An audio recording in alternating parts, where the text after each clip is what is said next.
Talked to a man just briefly there who asked me one simple question. Do I have reason to hope that I can someday take care of my family again?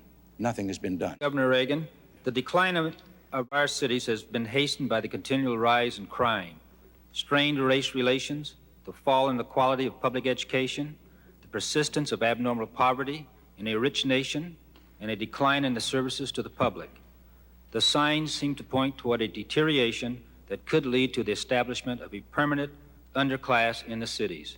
What specifically would you do in the next 4 years to reverse this trend? I've been talking to a number of congressmen who have much the same idea that I have, and that is that in the inner city areas, in cooperation with local government and with national government, and using tax incentives and in cooperation with the private sector, that we have development zones. Let the local entity, the city, declare this particular area based on the standards of the percentage of people on welfare, unemployed, and so forth in that area. And then through tax incentives, induce the creation of businesses providing jobs and so forth in those areas. The elements of government through these tax incentives, for example, a business that would not have for a period of time an increase in the property tax reflecting its development of the unused property that it was making, wouldn't be any loss to the city because the city isn't getting any tax from that now. And there would simply be a delay. And on the other hand, many of the people that would then be given jobs are presently wards of the government, and it wouldn't hurt to give them a tax incentive because that wouldn't be costing government anything either. I think there are things to do in this regard. I stood in the South Bronx on the exact spot that President Carter stood on in 1977. You have to see it to believe it. It looks like a bombed out city.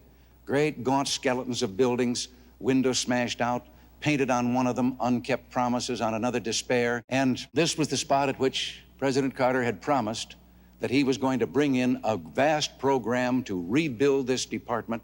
There are this area, there are whole blocks of land that are left bare, just bulldozed down flat. And nothing has been done, and they are now charging to take tourists through there to see this terrible desolation.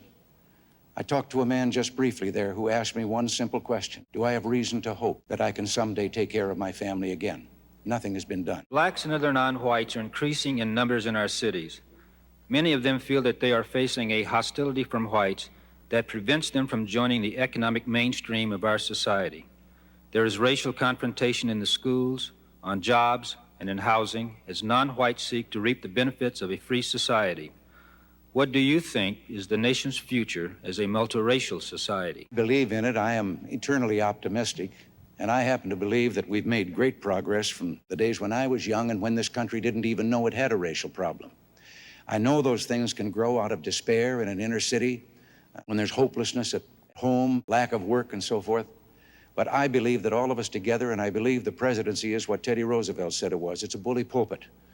And I think that something can be done from there, because the goal for all of us should be that one day things will be done neither because of nor in spite of any of the differences between us, ethnic differences or racial differences, whatever they may be. That we will have total equal opportunity for all people.